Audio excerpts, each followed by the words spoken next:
네, 안녕하세요. 오늘 이제 10월 9일 한글날이고 이제 휴일인데 기대수 3기에 참여해 주셔서 이제 많은 분들이 이제 참여해 주셔서 감사하고요.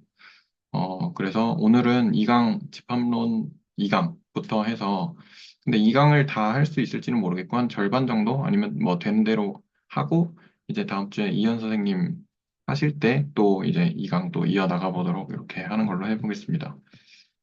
네, 일단 공유를 하겠습니다.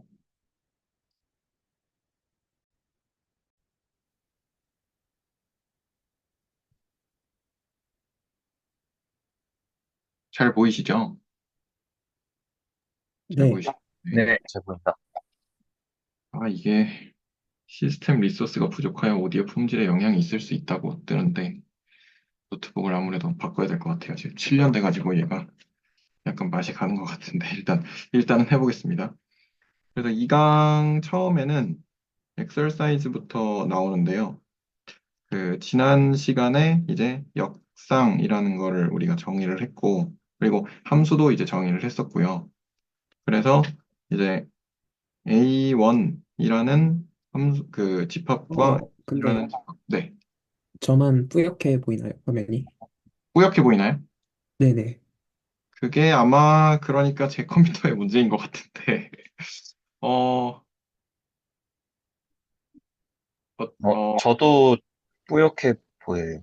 그쵸. 뿌옇게 보이죠? 저도 뿌옇게 보이거든요. 아마 제 컴퓨터의 문제일 거예요. 그래서 그러면 컴퓨터를 하나 구입을 하든지 해가지고, 네, 다음번에는 이제 개선을 하도록, 네, 해보겠고요. 오늘은 조금 이제 양해를 좀 해주시겠어요? 혹시? 네, 일단 좀 확대하면서 좀 해주시면 좋을 것 같아요. 그러면 이렇게 해볼게요. 이러면 조금 괜찮죠? 좀 커지니까 좀 괜찮나요? 네, 네, 좋습니다. 이 정도면 괜찮죠? 네네네네. 아, 컴퓨터가 이게 7년 된 거라 상당히, 네, 좀 그렇습니다.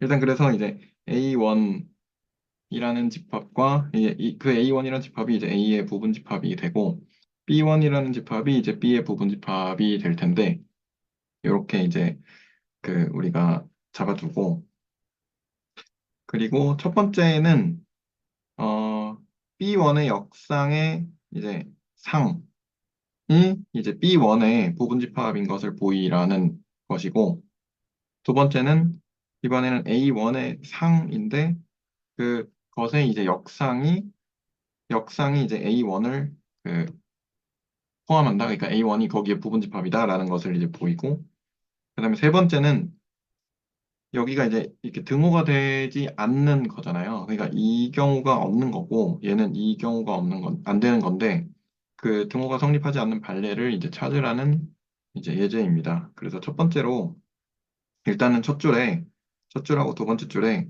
그 함수와 이제 함수의 상과 역상에 대해서 정리를 좀 한번 먼저 써봤고요.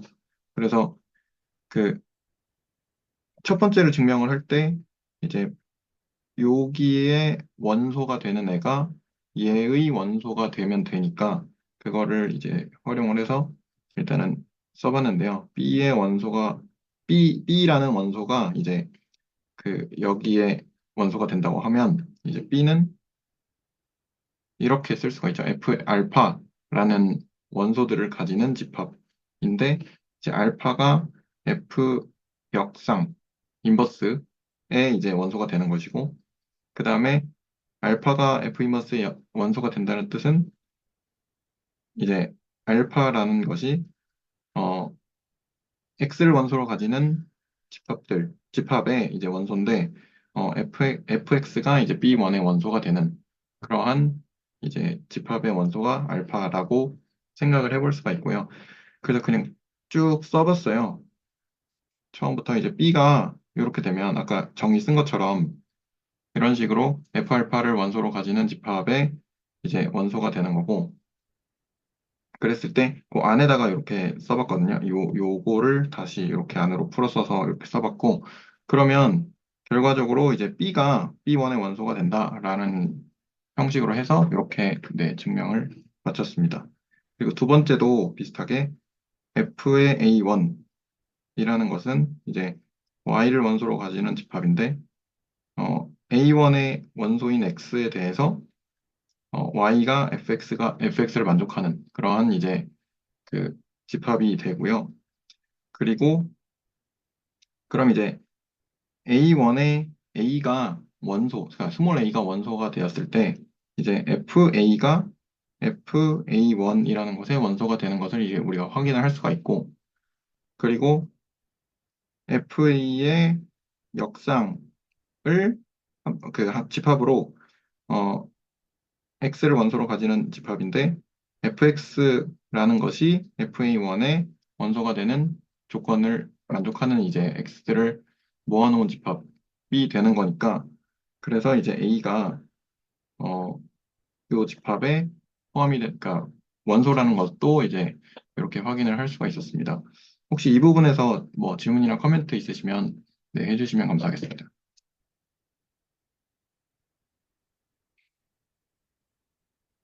없으시면 넘어갈까요?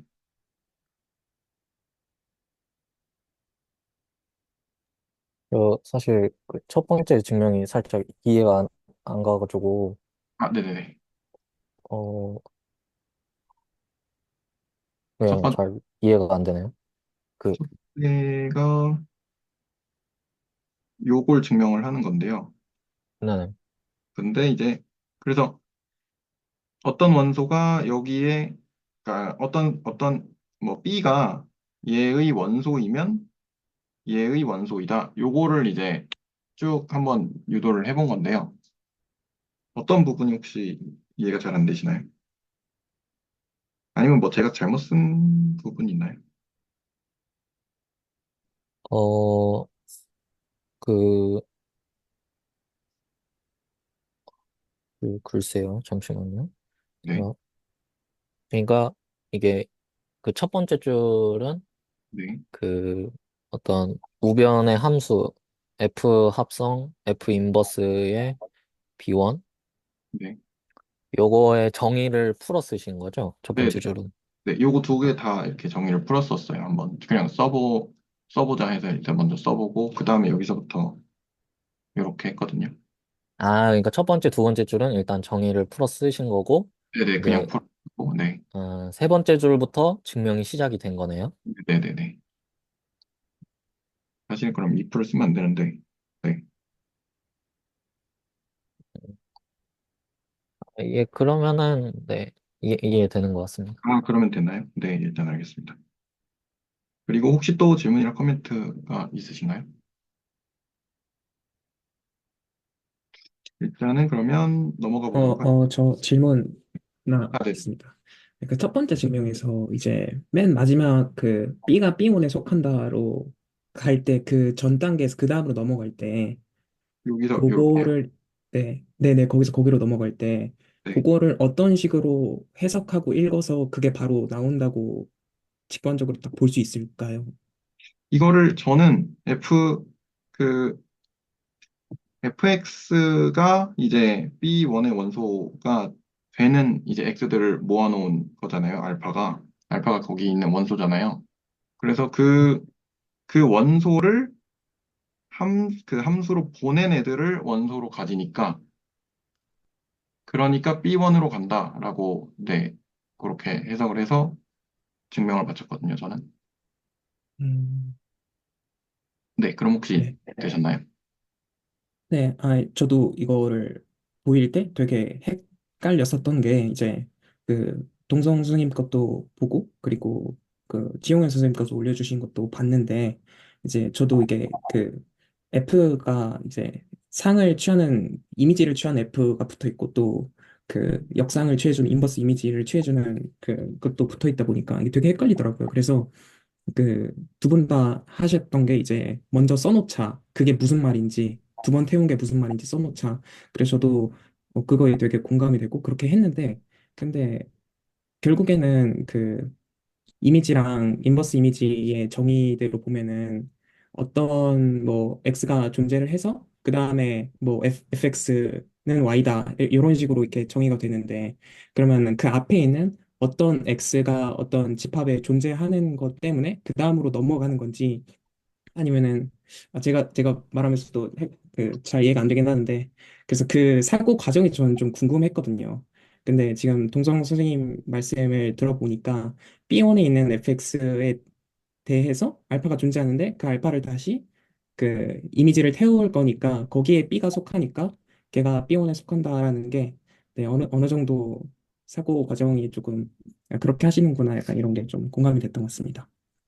사실 이게 저도 여기서 이게 바로 쓴 게 아니고, 처음에 딱 봤을 때, 그냥, 그냥 그림을 머릿속에 그려봤어요. 그래서 이제 A가 있고, 그 다음에 여기 B가 있고, 여기 이제 A1이 있고, 여기 B1이 있고, 뭐 보내겠지라고 생각을 해서 보냈다가, 아니죠, 잠시만요. 역상이니까 반대죠. 반대로 갔다가 다시 오는 거죠. 그러니까 뭐 B1에 있는 애들을, 그러면 잠시만요. 밑에다가 다시 이렇게 써보겠습니다.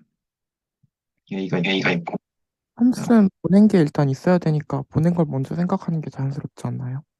네네네. 감사합니다. 그래서 F가 있고, 그 다음에 뭐 아까가 뭐였죠? B1이네요. B1에 이게 A가 아니고 A1이 아니고 B1의 역상들을 뭐 어떻게 해서 모으겠죠? 이렇게 이제 F 인버스 B1 이렇게. 그 다음에 뭐 여기서 다시 B1으로 이제 그러니까 함수 F를 태운다라고 해서 요거를 이제 생각을 해봤는데 어떻게 생각했더라? 그러니까 아무튼 한 번에 바로 이렇게 한 건 아니고 그 역상을 먼저 생각을 한 다음에 그 다음에 태웠을 때 그러면 얘를 증명을 하려면 어쨌든 그 원소가 되면 그 원소도 된다라는 거를 이제 증명을 해야 되니까 그래서 약간 발레를 3번에 이제 발레를 찾아라라는 문제도 있잖아요. 그래서 예시를 몇 개를 생각을 해본 것 같아요. 이렇게 해보면 이렇게 되니까 되고 근데 이런 경우는 안 되네. 뭐 이런 식으로 해가지고 예시를 몇 개 생각을 해보고 그 다음에 진행을 생각을 했던 것 같습니다. 그렇게 하니까 조금 저는 더 네. 네, 저는 그게 되게 어려웠던 것 같은 게, 이게 무슨 말을 하는지는 알겠는데, 그러니까 B1에 있는 모든 원소, 그 B라고 하는 모든 원소가 다 그 이미지가 되는 건 아니니까, 그거 인버스 이미지를 취했을 때, 그걸 인버스 이미지를 취하고 다시 이미지를 취했을 때, 그 모두가 내가 다 받는 게 아니니까 안 받는 애들이 있을 거니까 원래 있던 B1보다 작겠다. 그리고 이런 그림을 생각하면은 그게 당연히 그렇게 되지 않을까라고 이렇게 생각은 드는데, 이거를 글로 쓰려니까 잘 안 되더라고요, 그게. 그리고 글로 쓴 거를 봤을 때 이게 내가 쓴 이 글이 내가 생각하는 이 직관하고 일치하는지를 맞추는 게 되게 어려워서, 그래서 동성 선생님께서는 저렇게 적으신 거를 어떻게 생각하시는지 한번, 네, 여쭤보고 싶었던 것 같습니다. 네네네. 알겠습니다. 그러면 그, 네. 그러면은, 여기서 제가 좀만 더 파고 들어가 보면 어떨까 싶은데, 이제, 김나원 선생님 말씀은 저 위쪽에, 어, 그 1번 증명에서 그 세 번째 줄이라고 해야 되나요? 두 번째 줄이라 해야 되나? 그 맨 아래에서 위에 있는 줄에서 맨 마지막 B인 B1 여기서 넘어가는 게 조금 의미는 알겠는데 이게 명료한지 모르겠다 이런 식으로 질문을 해주신 거잖아요. 그러면은 거기로 넘어가는 게 정말 명료한 동치 변형만을 이용해서 뭐 동치 변형이 아닐 수는 있지만 그런 명료한 명제 변형만을 이용해서 그 아래로 내려가는 거를 지금 한번 연습해 볼까요? 저는 이제 명료하게 단계별로 할 수 있는 것 같거든요. 그 단계가 조금 넘어가 있어서 그게 지금은 명료해 보이지 않을 수 있는데 외연이 그냥 의미는 뭐 명료하더라도 어, 저는 그렇게 생각을 했거든요. 지금 동성 선생님 말씀을 듣기 전까지 어떻게 생각을 했었냐면, 일단은 저 단계에서 넘어갈 때 이제 어, fx라는 게 B1에 존재를 해서, 아니죠. 어떤 x가 존재하는데, 그게 그 fx가 B1에 속하는 그러한 x들을 모아놓은 거니까 그러면 결국에는 그 X를 보장하는 걔한테 걸려 있는 거는 fx가 B1에 속한다라는 거니까 B1에 속하는 fx가 존재한다고 볼 수 있으니까 그러니까 fx는 결국에는 B가 되고 그러니까 B가 B1에 속한다라고 저는 그렇게 생각을 했었거든요. 일단 궁금한 게 지금 말씀을 하신 게 어느 부분을, 그러니까 어느 명제로 변형하는 그 과정을 설명을 해주신 건가요? 그렇죠. 어, 요거 말씀하신 거 아닐까요? 네네네. 그거를 했던 건데, 저도 정확히 지금 그게 어떻게 읽어야 되는지 어렵네요. 예, 예를 들어 궁금한 게 지금 주어진 두 개의 명제 중에 전자에는 알파라는 변수가 포함이 돼 있는데, 이제 설명하신 부분에는 알파가 없었어요. X랑 이제 B 뭐 이런 식으로 설명해 주셨는데 그게 어떻게 연관이 되는지를 알아야 명료한 그 증명이라고 할 수 있지 않을까 싶습니다. 저기 있는 게 다 알파인가요? 요게 알파예요. 얘랑. 그렇죠. 그러면 그 이 부분에 대해서는 저도 조금 생각을 정리하면서, 근데 저도 그게 지금 확실히 느껴지는 게 아직 확실하게 이게 이거를 지칭하고 저게 저거를 지칭하는지 불확실하다라는 생각이 좀 드는 것 같습니다. 그래서 이번 스터디 끝나고 조금 슬랙에 한번 올려봐도 괜찮을지, 네, 네네네네. 네, 자유롭게 네, 해주시면 감사하겠습니다. 네, 그렇게 한번 해보겠습니다. 괜찮으시다면 제가 저거를 어떻게 사고하는지 잠깐 보여드려도 괜찮을까요? 노트 공유로 잠깐. 네, 그러면 제가 잠깐 공유를 끄고요. 네, 공유해 주시면 네, 감사하겠습니다.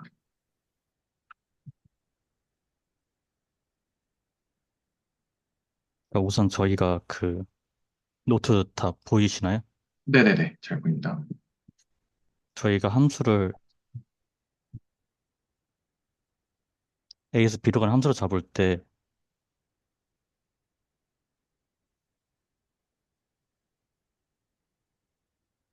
이거 각각의 정의가 그 채널지기님 노트 기준으로 어떻게 되나요? 각각의 세팅이.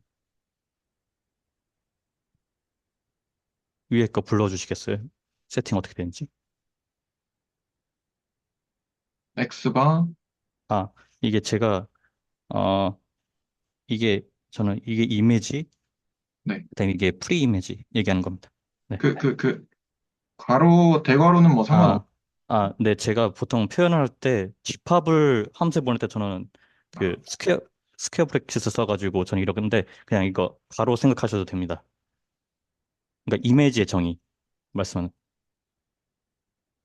이미지 정의, X바, 아니지, 잠시만요. 이미지의 정의죠. 네. 그럼 네. 뭘 모아야 돼요? 그, Y를 모아야죠. 그렇죠. B에 있는 Y를 모을 건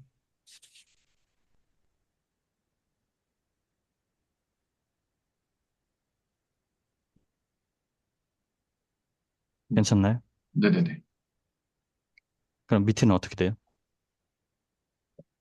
A에 있는 뭐 X를 모아야 되는데, A가 A 원소인데, fx는 y를 만족하는, 네, 아, fa는 b. B는, 그러면 저는 보통 이거 볼 때 두 가지 생각을 다 갖고 있거든요. 집합의 정확한 세팅, 그리고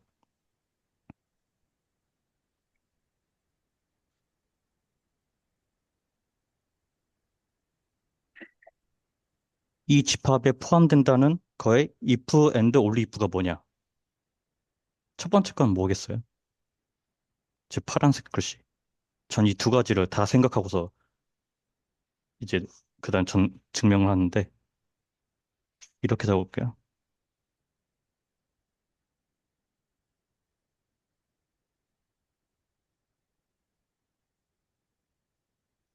괜찮나요? 네네. 그러면 반대로 이거 if and only if는 어떻게 돼요?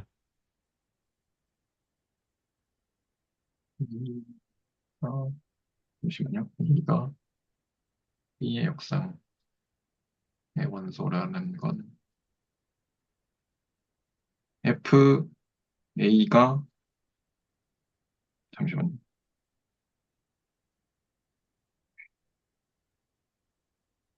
FA는 B, for B가 some B in B? 폴썸이면 안 돼. 이그젝틀리 원이어야 돼요. 이 경우에는 F. 왜냐면 음, A맛 하나가 가야 되니까. 그러니까 저는 보통 볼 때 이 두 가지 생각을 다 갖고 있어요.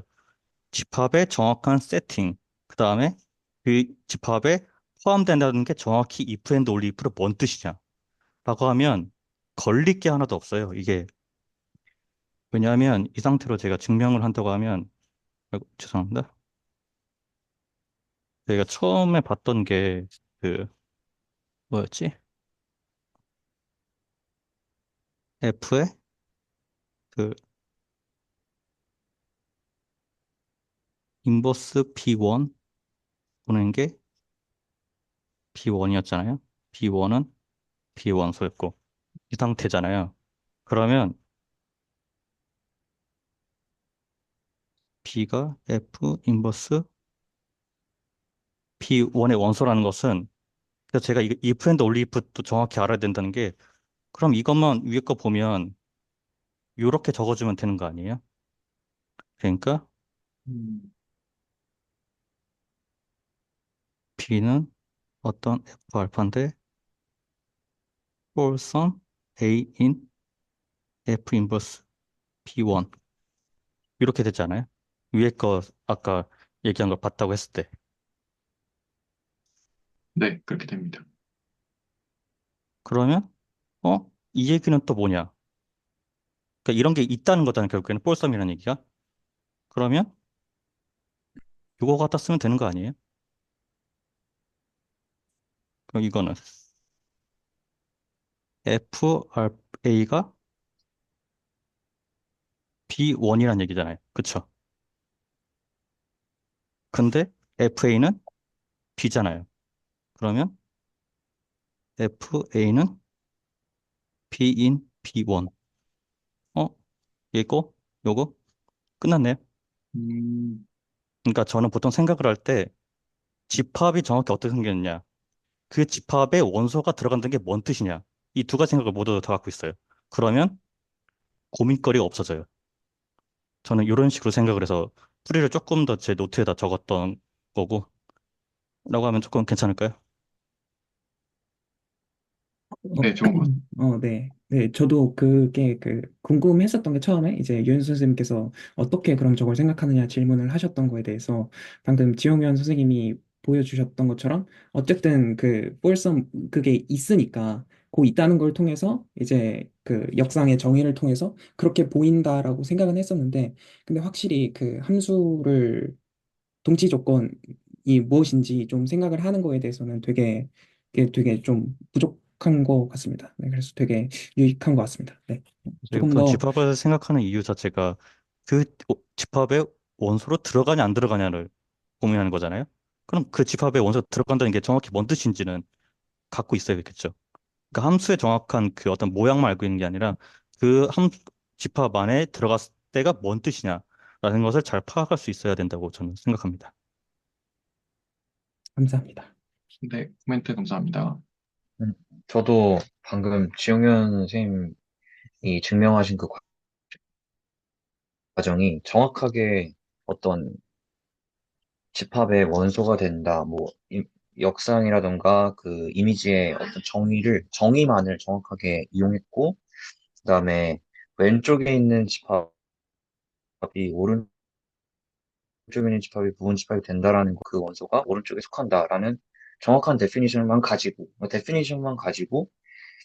아주 심플한 절차, 그러니까 정말 그냥 정의만 가지고 딱딱딱 한 절차라고 생각이 들어서 굉장히 그냥 수학을 공부하는 데 있어서 그냥 딱 정석이라고 생각을 합니다. 네.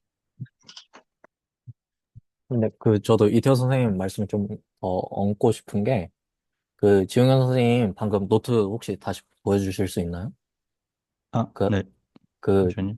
예, 예. 선생님께서 두 가지를 생각한다 하면서, 일단은 집합의 세팅이 어떻게 됐는지, 그리고 동치 조건이 무엇인지, 두 가지를 생각하신다고 하셨잖아요. 근데 이게 사실은 좋게 그렇게 말씀을 하신 거지, 사실은 두 개가 같은 의미죠. 네, 그래서 여기 보면은 FA의 이미지의 정의의 그 뒤에 조건 제시법으로 써져 있는 거 있잖아요. 그리고 그 아래는 파란색으로 그 동치 조건이 써져 있고, 근데 이게 사실은 그 그러니까 위에 그 이미지의 정의에도 아래에 써 있는 그 조건이 들어가야 되는 상황인 거예요. 근데 그거를 조금 편리하게 표기를 한 거고, 그러니까 편리하게 표기한 걸 정확한 명제로 하면, 야, 아래에 있는 이명제다라는 거를 이제 지원 선생님께서 그 두 가지 방법으로 이해를 한다라고 설명을 해주신 것 같고, 결국에는 저 아래에 있는 파란 줄 오른쪽에 있는 명제가 저 바 뒤에 원래는 들어가 있어야 되는 거죠. 네, 그래서 그 아래 프리이미지 보면은 그게 더 명료히 보이죠. 그 집합의 프리이미지의 정의 쪽에 바 뒤에 있는 명제가 지금 아래 똑같이 있잖아요. 그러니까 사실 모든 집합, 대부분의 우리가 다룰 집합은 조건제시법으로 써져 있고, 조건제시법의 형태 자체가 이제 뭐 저 바 뒤에 어떤 명제 px를 두는 거잖아요. 그러니까 그 집합에 들어간다랑 필요충분 조건은 px가 참이다. 이거랑 똑같은 거죠. 그러니까 정의를 잘 조금 간단히 써져 있는 걸 좀 더 복잡하게 풀어 쓸 수 있다면 이 필요 충분 조건을 찾아내는 것도 항상 할 수 있다라고 생각하시면 좋을 것 같아요. 네. 네, 그래서 집합 세팅했을 때 바로 이 생각으로 넘어가면 좋겠지만, 그래도 이제 조금 분리시켜서 하면 이해가 더 잘 될 거라 생각해서 조금 이렇게 분리시켜서 말씀드려봤습니다. 네, 좋은 코멘트입니다. 네, 방금 말씀하신 항상 필요 충분 조건을 찾을 수 있다라는 말이 좀, 네, 다가오는 것 같습니다. 그럴 자신 없거든요, 지금은. 그냥 됐으면 좋겠는데, 어떻게 하지? 약간 이런 막연한 정서에 가까워서 확실히 그 부분이 조금 더, 네, 연습이 필요할 것 같다라는 생각이 드는 것 같습니다. 네, 일단은 다시 공유를 해볼게요. 저도 사실 그 부분은 조금 좀 근데 그 생각을 계속 해보다 보면 조금씩 되는 것 같아요. 그래서 일단은 그러면 2번도 넘어가고 3번으로 다시 한번 가보겠습니다. 그 첫 번째의 발례를 저는 이제 이렇게 찾았어요. 어, A와 A1을 그냥 1, 2, 3으로 두고 그리고 B를 1, 2, 3으로 두고 그 다음에 B1을 이제 1, 2라고 했을 때 그리고 그 함수를 이제 몽땅 다 1로 가는 걸로 잡았거든요. 그러면 B1의 역상은 이제 A1이 돼서 이제 1, 2, 3이 되는데 잠시만요. 하다 보니까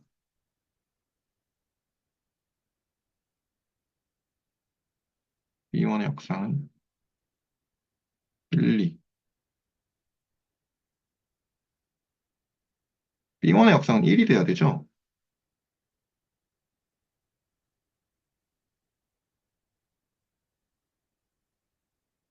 그쵸? B1의 역상은 1이 돼야 되죠. 그냥 1. 1이 돼야 되는 거죠? 어, 1로 갔으니까 1, 2, 3이 돼야 아니구나. 되는데. 그러니까, 네네네. 예, 제가 맞습니다. 해가지고, 네네네. 네네, 맞습니다. 그래서 이제 B1의 역상은 1, 2, 3이 되고, 그랬을 때 이제 그 1, 2, 3을 다시 그 함수로 태워서 보내면 이제 1이 되는데, 걔가 이제 B1이랑 같지 않죠. 그러니까 등호 성립 조건이 이제 안 되는 거고, 그래서 두 번째 경우는, 발례가 A를 똑같이 1, 2, 3, B를 1, 2, 3으로 잡았고요. 그리고 A1을 1, 2로 잡고, 그리고 F1하고 3은 이제 1로 보내고, F2는 2로 보냈어요. 이렇게 됐을 때 이제 그림으로 잠깐 그려보면, 여기 1, 2, 3이고, 여기가 1, 2, 3이고, 1하고 3은 1로 보내고, 얘는 2로 보내고, 이런 식으로 보냈거든요. 그래서 이제 그 A1에 대한 이제 상은 1, 2가 되는 거고, 그랬을 때 그 1, 2에 대한 역상이 이제 1, 2, 3이 다시 되는데 걔가 이제 A1이 되지 않죠. 이렇게 해서 발레를 네, 저는 잡았습니다. 혹시 뭐 그 다르게 발레 잡으신 분 있으면 뭐 공유해 주셔도 되고요. 아니면 뭐 여기서 질문이나 코멘트 있으시면 네, 해주시면 감사하겠습니다. 어, 저는 사실 이, 그, 이퀄리티가, 그러니까 1번의 경우에는 F의 F 인버스 B1이 B1의 부분집합이다. 그러니까 그 반대가 안 되는 걸 지금 반례를 찾아내는 거잖아요. 근데 그 반대가 되는 경우가 서젝티브가 되면 저기 그 뭐지? 하여튼 서젝티브가 되면 그 이름이 기억이 안 나는데 하여튼 서젝티브가 되면 이제 이퀄리티가 되고 등호가 성립하고 네, 전사함수 말씀하시는 거죠? 예, 예. 예. 그다음에 그 두 번째 예시 또한 반대 방향은 일반적으로 성립하지 않지만 인젝티브가 되면 이제 만약에 된다면 이퀄리티 등호가 성립한다라고 알고 있었어서 그냥 그 좀 제너럴하게 했어요. 그냥 이게 서젝티브가 아닌 함수라고 그냥 가정을 하고 그랬을 때 했어요. 약간 그 배선 선생님이 지금 하신 예시가 딱 그 1번은 전사가 안 되고 2번 단사가 안 되는 예시를 잡은 건데 저는 그냥 1번이 서젝티브가 아니라고 하자. 2번은 인젝티브가 아니라고 하자. 이런 식으로 그냥 좀 일반적인 느낌으로. 아, 네네네. 코멘트 감사합니다. 네, 그렇게 해도 네, 좋을 것 같네요. 그거는 이제 뭐 추가적으로 나중에 저도 한번 해보면 좋을 것 같습니다. 그리고 네, 혹시 또, 코멘트 좀 드리자면은, 네네. 어, 일단은, 어, 그, 이태호 선생님께서 하신 게, 좋은데, 좋은 건데, 어떻게 보면 더 강한 명제를 증명하셨다고 생각하면 돼요. 이 채널 증인님께서 원하시는 엑서사이즈보다 더 좋은 명제, 더 어려운 문제를 풀었다라고 생각을 하시면 되고, 모든 전사가 아닌 함수는 뭐 등호가 성립을 안 한다. 이런 식의 강한 명제를 푸신 거죠. 근데 이제 하나 확인하셔야 될 건, 어쨌든 발레를 잡자고 하는 거잖아요. 그러니까 지금 주어진 문제를 풀기 위해서 사실 그것까지 증명을 할 필요는 없고, 근데 그걸 증명해서 이 등호의 발레가 존재한다라는 걸 얘기하려면, 일단 전사가 아닌 함수가 존재한다라는 주장을 증명을 하셔야 됩니다. 예. 당연한 거 아닌가요? 라고 하면 할 말은 없는데, 일단 발레라는 건 어쨌든 존재성을 밝히는 거거든요. 반대가 되는 예시의 존재성을 밝혀야 되는데, 그 배동선 선생님의 풀이에서는 그런 함수를 하나를 지정을 해서 이제 존재성을 밝혔다면 그냥 이 어떤 필요 조건이 없었더니 증명이 되지 않더라. 실제로 이 필요 조건이 없다고 가정하고 거짓임을 증명했다라고 하더라도 그게 발레가 존재한다는 걸 항상 저 뭐냐 그거 하진 않거든요. 그 예, 보장해주진 않거든요. 그래서 뭐 당연히 전상 아닌 함수, 단상 아닌 함수 세상에 많겠지만은 발레를 들라는 요구를 들었을 때는 좀 더 구체적으로 발레를 주셔야 된다. 그리고 또 그러면은 여기서 더 발전해서 이제 이태호 선생님께서는 이 두 명제의 발레가 언제 일어나는지를 이해하고 계신 거잖아요. 아직 뭐 인젝티브, 서젝티브는 나오진 않았지만 그렇다면은 그 성질을 이용해서 배동 선생님의 사례 발레를 보면 이제 정역, 공역의 원소의 개수가 3개죠. 저는 조금 어렵더라고요, 이 발레가. 네, 좀 복잡해가지고 아마 음, 그래서 배용선 선생님도 그 두 번째 발레 설명해 주실 때는 그림을 또 친절하게 그려주신 것 같은데 네, 조금 더 이거를 단순하게 바꿔서 그 성질을 보존한 채 발레라는 그 성질을 보존한 채 이 발레를 조금 더 단순하게 바꿀 수 있을까?를 좀 생각해 보시는 것도 도움 될 것 같아요. 그럼 원소 하나 죽여도 되겠네요. 예를 들어서 뭐 3을 없앤다든가. 첫 번째에서는 그래도 될 것 같고, 두 번째에서도, 두 번째 조금 더 생각을 해보겠습니다. 네. 좋은 코멘트 감사드립니다. 그러면 혹시 또 추가적으로 질문이나 코멘트 있으신가요?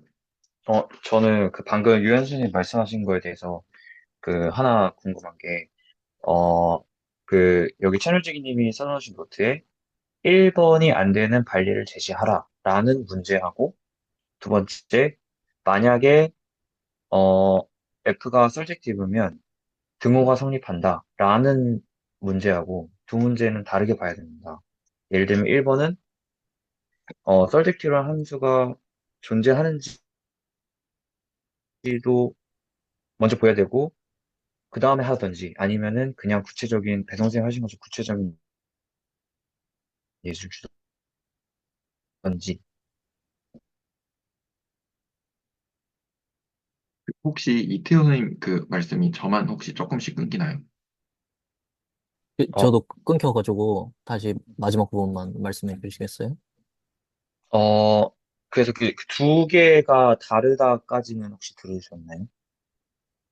네, 두 개가 다른데, 그럼 이제 첫 번째 경우의 문제는, 어, 아까 유 선생님 말씀하신 것처럼, 서젝티브 함수가 정말 존재하는지부터 먼저 이야기하고, 그 다음에 그 서젝티브 한 경우에는 안 된다라고 일반적으로 증명하던지, 아니면은 정말 배동성 선생님처럼 아예 디테일한 예시를 줘가지고, 어, 이렇게 증명을 하든지, 그렇게 해야 한다라고 말씀하신 게, 네네네, 맞습니다. 정확히 그 얘기인 것 같습니다. 네. 제가 그 서젝티브한 함수가 존재하는지를 보여야 된다는 생각을 못 했거든요. 그거는 그냥 뭔가 좀 당연하게, 어, 있을 수 있지 않을까라고 생각했는데, 그거는 좀 제가 한번 다시 생각하게 된 것 같습니다. 네, 사실 뭐, 그러니까 발레를 들어라라고 했을 때, 서젝티브가 아닌 것입니다라고 대답을 해버리면, 서젝티브가 뭐지? 뭐, 서젝티브의 존재성이 있나? 그리고 여기서는 사실 서젝티브가 아니라 서젝티브가 아닌 함수가 있나? 이거를 생각하는 거죠.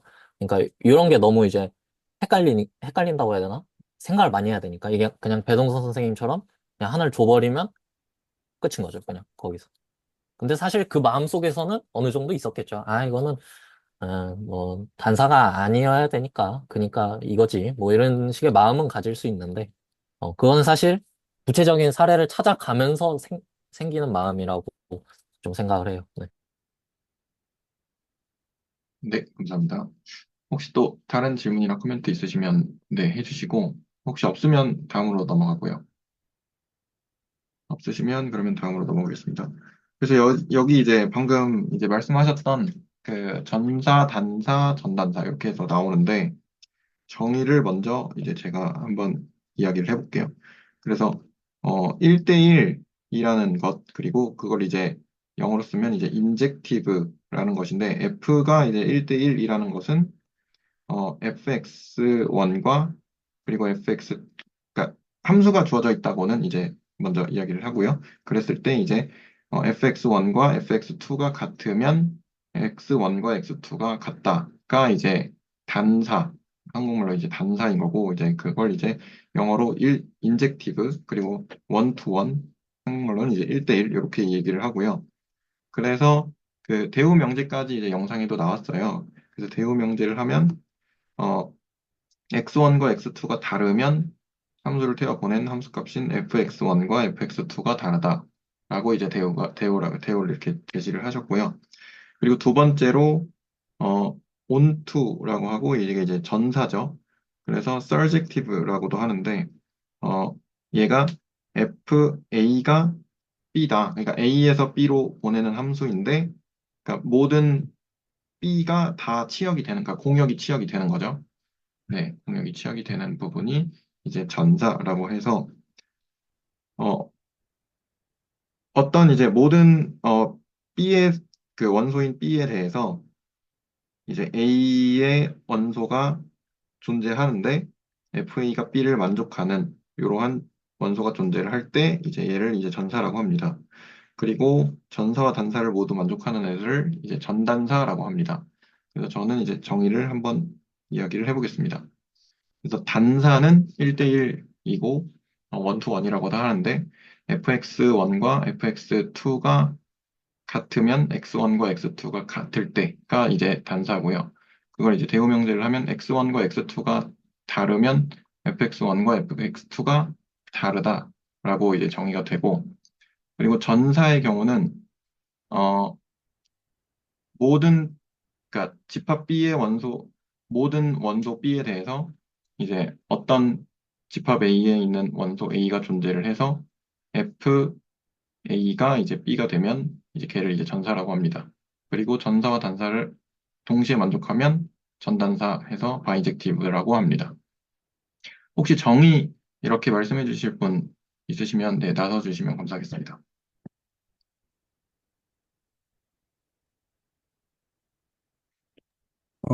저부터 해보면 네, 1대1 함수라는 거는 fx1과 fx2가 같은 함수값을 가질 때 x1과 x2가 같을 때를 1대1 함수라고 하고, 또 대우로 하면 x1하고 x2가 서로 다른 정역에 있는 원소를 잡았을 때 fx1과 fx2는 달라야 하는 그런 함수들을 이제 1대1 함수라고 하고, 그리고 전사 함수라고 하는 것은 공역의 모든 원소 B마다 그 정의역의 모든 어떤 원소 A가 대응이 돼서 그 FA는 B를 만족하는 그러한 함수를 이제 전사 함수라고 합니다.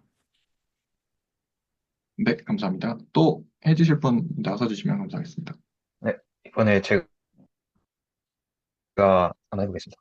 어, 원투원 또는 인젝티브 함수라는 것은 A에서 B로 가는 함수 F에 대해서 만약에 X1과 X2는 A에 있는 원소라고 할 때, FX1과 FX2가 만약에 같을 때, X1과 X2가 같으면, 또는, 다르게 얘기해서 X1과 X2가 다를 때, FX1과 FX2가 서로 다르면, 인젝티브한 함수라고 이야기합니다. 그리고 onto인 함수는 다른 말로 서젝티브한 함수의 정의는 어, 이미지 오브 A의 이미지가 B와 같으면 서젝티브라고 하는데, 다르게 표현하면 B에서 어떠한 임의 원소 하나를 잡더라도 A에서 어떠한 원소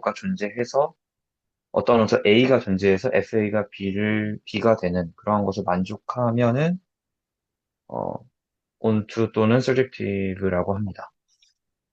네, 감사합니다. 혹시 또 나서 주실 분 계신가요?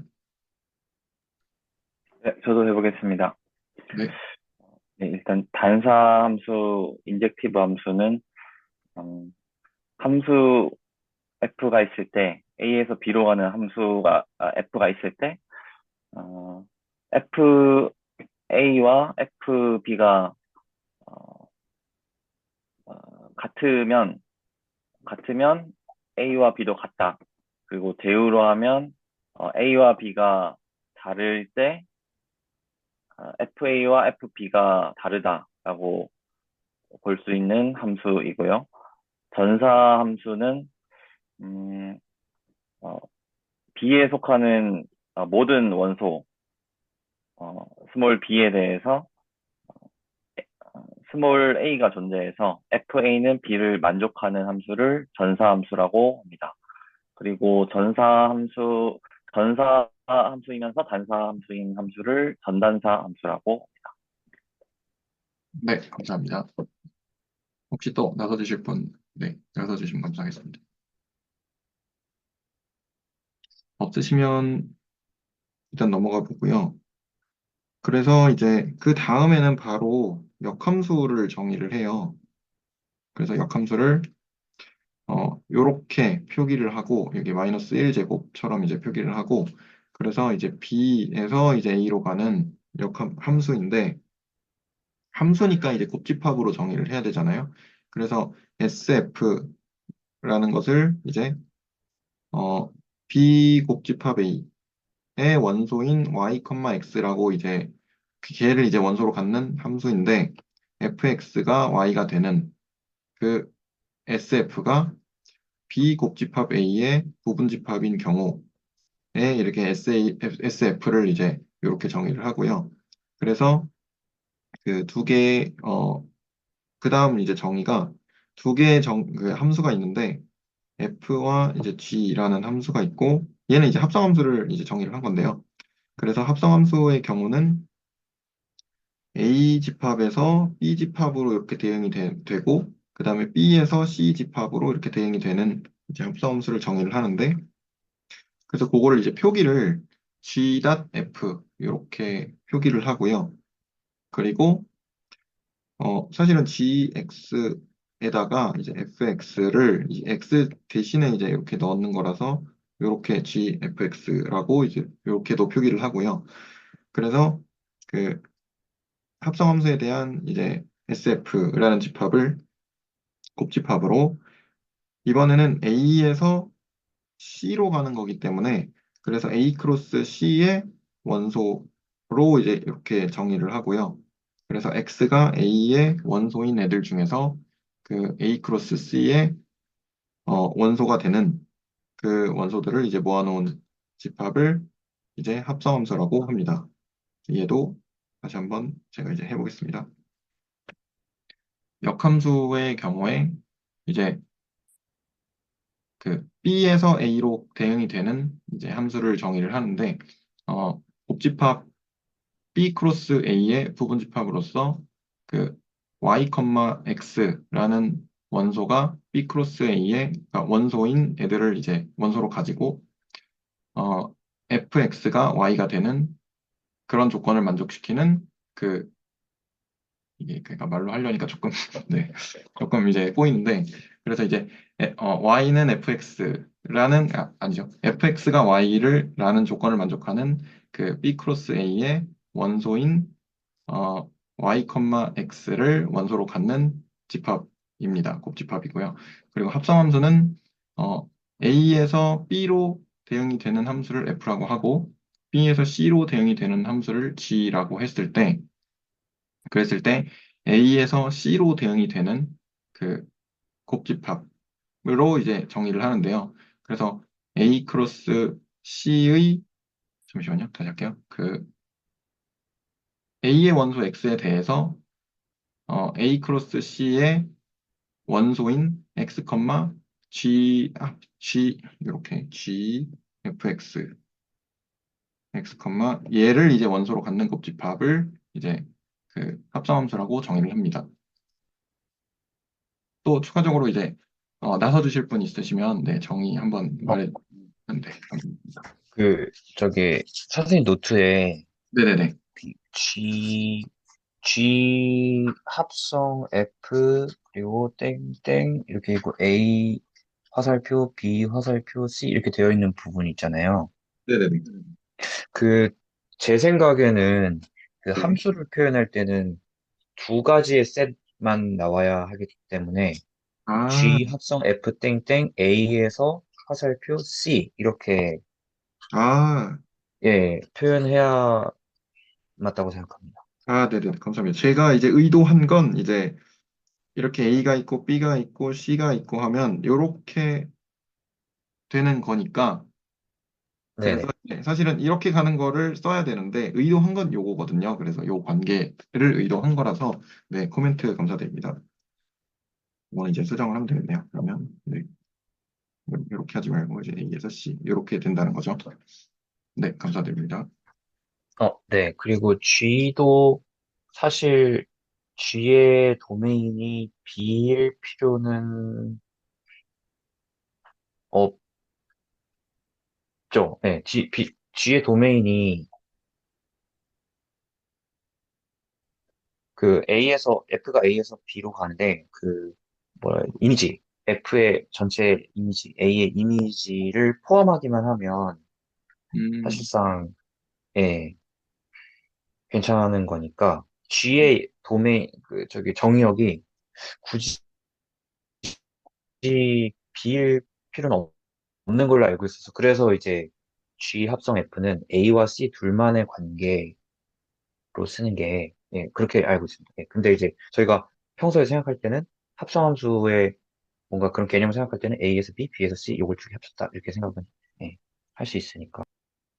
네네. 네, 감사합니다. 그 질문은 보통 함수가 먼저 주어져 있냐 아니면 정확히 함수 두 개가 먼저 주어져 있냐에 따라서 약간 다를 것 같은데 네. 지금은 이미 함수 두 개를 이미 줬잖아요. 공역과 이제 도메인이 같도록 그러니까 여기서 B가 맞는 것 같고 G 서클 F가 먼저 주어졌다면 그건 이제 가운데는 모르는 이태호 선생님 말이 맞죠. 그러니까 뭐가 주어져 있냐에 따라서 조금 다른 문제인 것 같습니다. 그건. 아, 네. 그게 정확한 것 같습니다. 아, 네. 네, 감사합니다. 그럼 혹시 또 정의를 해 보실 분 나서 주시면 감사하겠습니다. 저 역함수를 한번 해보면 이제 네. 새로운 함수 G를 만들 건데 그 걔는 어떤 집합으로 주어졌냐라고 생각을 해보면 결국에는 B 곱 집합 A의 원소인 순서쌍들을 모을 건데 Y, X라고 하는 순서쌍들을 모을 건데 fx는 y를 만족하는 그런 순서쌍들을 모은 애들을 이제 그 g라는 함수로 새로 정의를 할 건데 그러면 결국에 이 g라는 함수의 정의는 f 함수 기존에 있던 함수 f에 되게 의존적이니까 그 함수 f가 결국에는 전사이자 단사 네 인젝티브이고 서젝티브인 바이젝티브 함수여야지만 그 B에서 다시 A로 대응되는 그 관계가 잘 정의될 수 있는 G가 정의되기 때문에 그러한 G가 잘 정의될 수 있을 때 그러한 G를 이제 인버스 펑션 역함수라고 정의를 한다. 네, 그런 것 같습니다. 제가 아까 이야기 안 한 그 전단사가 돼야 된다는 부분까지 이제 정확하게 짚어주셨네요. 네, 감사합니다. 또 혹시 나서 음, 주실 분 있으신가요? 저도 역함수 정의에 대해서 한번 이야기해 보겠습니다. 네. 그 역함수를 정의할 때 우선 A에서 B로 가는 어떤 함수 F가 존재해야 하고, 그래서 그 함수의 역함수, 그 함수 F의 역함수로서 반대로 B에서 A로 가는 역함수 F의 인버스를 정의할 수 있는데, 물론 그 바이젝티브가 되어야 하죠. 네. 왜냐하면은 함수는 저희가 그 곱집합으로 정의를 했었으니까, F는 A 곱하기 A 프로덕트 B의 부분집합으로 정의했고, 이제 역함수도 정의를 하려면 B 프로덕트 A의 부분집합으로 정의를 해야 되는데, 이 역함수라는 그 역함수의 정의는 반드시 fx는 y가 되는 그러한 xy에 대해서 y, x를 집합, 원소로 갖는 B 프로덕트 A의 부분 집합으로 정의하기 때문에, 즉, 핵심은 fx가 y가 되는, 즉, 나에게 화살을 준 애한테 다시 가야 되기 때문에, 바이젝티브라는 조건이 필요하다. 예, 그렇게 정의합니다. 네. 네, 감사합니다. 혹시 또 나서 주실 분 계신가요? 없으시면 그러면 또 내려가 보겠습니다. 그래서 이제 엑서사이즈가 있는데, 저기 또 네, 제가 한마디만 또 얹을게요. 그 네네네. 좀 일반론적인 얘기를 제가 또 초반이니까 자꾸 입을 좀 털게 되는데 그 여기서 배동호 선생님의 정의를 보면은 뭐 바이젝티브에 대한 언급은 없잖아요. 이제 이게 어떤 느낌이냐면 그 수학을 공부할 때 이제 남의 얘기를 듣거나 또 책을 볼 때도 수학 제가 느끼기에 되게 함정이 많거든요. 그러니까 대표적으로 이 용어의 함정들이 있는데 우리가 여기서 정의한 게 인버스 펑션이라고 돼 있잖아요. 어떤 대상을 인버스 펑션이라 하자. 근데 생각해보면 우리가 그 앞에서 펑션이라는 걸 정의했죠. 네. 그리고 얘는 인버스 펑션이라 정의하자. 그럼 일단 여기서 한번 멈칫을 하셔야 되는 거예요. 내가 인버스 펑션이라고 정의한 게 진짜 펑션인가? 라는 거를 확인을 해야 되는 거고, 이제 첫 번째로 그런 게 있어요. 그래서 또 다른 예시를 제가 드리자면, 제가 좀 짜증났었던 건데, 예전에, 우리 해석학 하면은 좀 나중에 오픈볼이라는 거를 아마 정의할 것 같거든요. 열린 공이라는 거를, 열린 구? 이걸 정의하는데, 또 열린 집합이라는 걸 따로 정의해요, 그 앞에서. 그러면 열린 공이 진짜 열려있냐라는, 그걸 또 증명해. 그래서 이거 명제로 쓰면 오픈볼 is open.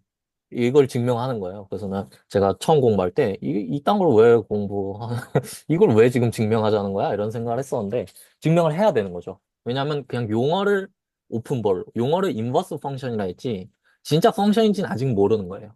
물론 뭐 그게 딱 봐도 펑션이네 할 수도 있겠지만, 이제 이 경우에는 그게 아니니까, 그런 부분을 좀 고민해 보면 이태호 선생님이나 뭐 김나온 선생님이 말씀하셨던 그런 조건들이 자연스럽게 나와야 하는구나가 되는 것 같고, 예, 그거랑 또 이제 어, 저 플러스로 지금은 이제 언급이 안 돼 있지만 정관사를 좀 살펴보시는 게 좋아요. 영어로 된 수학책을 읽을 때 더라는 거를 조금 집중하시는 게 좋거든요. 어는 괜찮은데 더. 그래서 인버스 펑션 보통 정의할 때 더 인버스 펑션이라고 할 거예요. 더 인버스 펑션 오브 f. 그러니까 이게 무슨 소리냐면 더라는 건 바로 그거 딱 하나라는 거잖아요. 수학적으로 유니크하다라는 걸 얘기하거든요. 그러니까 더 인버스 펑션 오브 f라고 말을 한 순간 아, f가 하나 고정됐을 때 그놈의 역함수는 유일하겠구나 라는 그 예상은 하는데 아직 증명은 안 한 거죠. 그러니까 함부로 주어진 함수의 역함수가 유일하다고 믿으면 안 되는 거고, 두 번째로는 이제 더가 붙었으니까 아, 내가 증명을 해봐야겠구나, 이게 유일한지 안 한지 라는 생각을 조금 이제 염두에 두시면, 그러니까 두 가지인 거죠. 펑션이라고 이름 붙였다고 펑션인지는 모른다. 그건 내가 확인해야 된다. 두 번째는 더가 붙어 있다 해서 진짜 유니크한지는 모른다. 그러니까 내가 확인하자.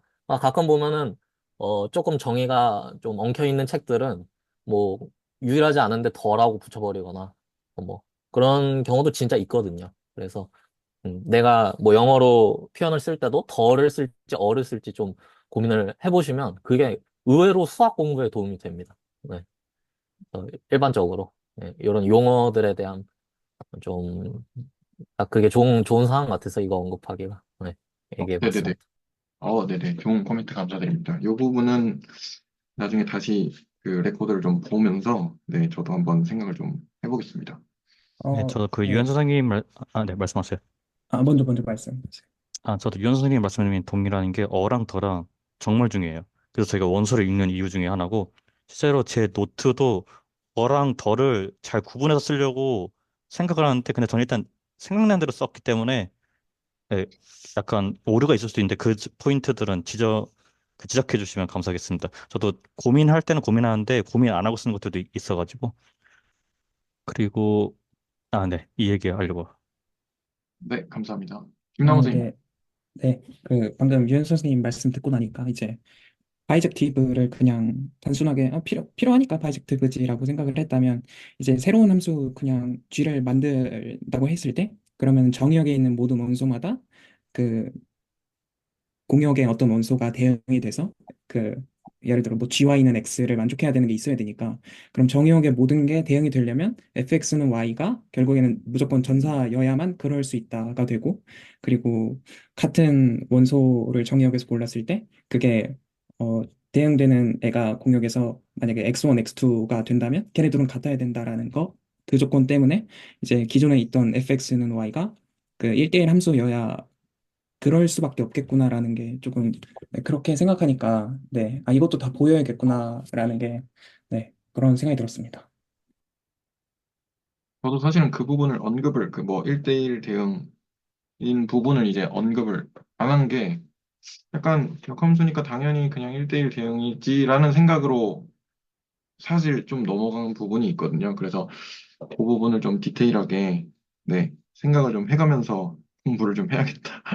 조금 더, 네, 깊이 있게 공부를 좀 하자. 네, 그런 생각도 좀 들었습니다. 그, 미안하다고 하기에는 저희가 실제로 증명을 할 수가 있어요. 그러니까 어, 더 인버스 펑션이 존재한다는 거랑 어떤 함수가 바이젝트하다는 게 if and only if로 증명을 할 수 있는 부분이고, 다만 그 부분은 저희는 좀 넘어가고 그렇게 받아들이고 넘어가도 괜찮을 것 같긴 합니다. 네네네. 네, 감사합니다. 혹시 또, 그, 네. 그냥 어떤 책에서는 그 레프트 인버스라는 거하고 라이트 인버스라는 거를 각각 이렇게 따로 이야기한 다음에 그게 바이젝티브가 되면은 두 개가 일치해가지고 똑같다 뭐 이렇게 해서 그냥 하나의 이 여기서 얘기하고 있는 인버스 펑션으로 얘기하고 있는 그렇게 스토리를 얘기하는 책도 있더라고요. 그 아, 네. 레프트 인버스, 라이트 인버스 같은 경우는 저희 그 2강의 마지막 그 증명 있잖아요. 어떤 선택공이 나오고 하는 그 증명. 정확히 그게 거기서 나오는 단어가 레프트 인버스랑 라이트 인버스입니다. 그 부분을 이제, 요거 다음에 그 부분이잖아요.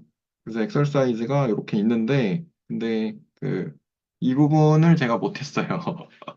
그래가지고 오늘은 일단, 여기까지 해야 되지 않나라는 생각을 살짝 하고 있는데, 어, 그냥 해볼까요? 아니면 오늘은 일단 여기까지 할까요? 조금 시간은 조금 뭐 생각한 것보다는 좀 이르긴 한데 의견 주시면 네, 그렇게 해서 진행을 해보도록 하겠습니다.